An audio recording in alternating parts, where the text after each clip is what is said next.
Kakak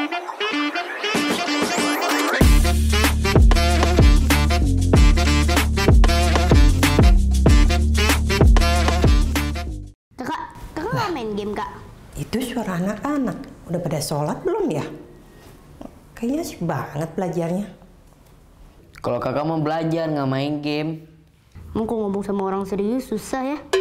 Kenapa sih belajar terus? Kagak bosan apa?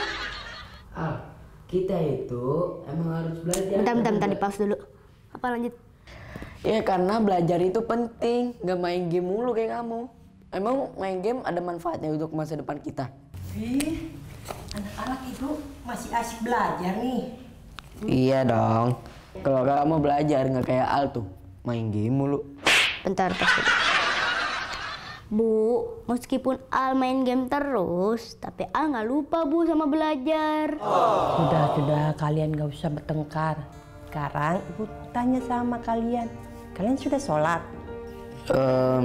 Sholat isya ya belum. Iya Bu, Al juga belum. Ya udah, sekarang taruh HP-nya. Terus sholat. Ibu nggak ngelarang kalian main HP. Tapi harus ingat waktu. Apalagi HP itu ada sisi positifnya dan negatifnya. Kalian paham kan maksud ibu? Iya Bu, paham. Ya sudah, kalian ambil wudhu. Terus sholat ya. Oke Bu.